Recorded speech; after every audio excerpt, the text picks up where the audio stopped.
নমস্কার, বড় খবর দিয়ে শুরু করছি। মাসের শুরুতেই স্বস্তির খবর। কমে গেল বাণিজ্যিক এলপিজি গ্যাস সিলিন্ডারের দাম। ১ জুলাই থেকে কলকাতায় ১৯ কেজির বাণিজ্যিক এলপিজি সিলিন্ডারের দাম কমেছে ১৭৪ টাকা। নতুন দাম হয়েছে ৩,০৮১ টাকা ৫০ পয়সা। তবে সাধারণ গ্রাহকদের জন্য এখনই কোনো স্বস্তি নেই। কারণ ১৪.২ কেজির গৃহস্থালির এলপিজি সিলিন্ডারের দাম অপরিবর্তিত রয়েছে। বর্তমানে এর দাম ৯৬৮ টাকা। প্রতি মাসের শুরুতেই আন্তর্জাতিক বাজারে অপরিশোধিত তেলের দামের ওঠানামার ভিত্তিতে এলপিজির নতুন মূল্য ঘোষণা করা হয়।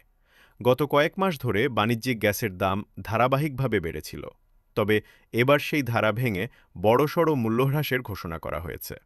বিশেষজ্ঞদের মতে, পশ্চিম এশিয়ার পরিস্থিতি কিছুটা স্বাভাবিক হওয়ায় হোটেল, রেস্তোরাঁ এবং অন্যান্য বাণিজ্যিক প্রতিষ্ঠানের জন্য এলপিজি সরবরাহ আগের অবস্থায় ফিরিয়ে আনতেই এই সিদ্ধান্ত নেওয়া হয়েছে।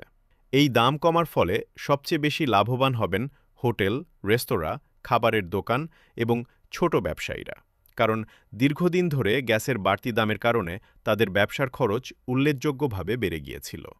এখন সকলের নজর একটাই প্রশ্নে: গৃহস্থালির রান্নার গ্যাসের দাম কবে কমবে? সেই উত্তর মিলবে আগামী মূল্য ঘোষণায়। এই খবর সম্পর্কে আপনার মতামত কি? কমেন্টে অবশ্যই জানান।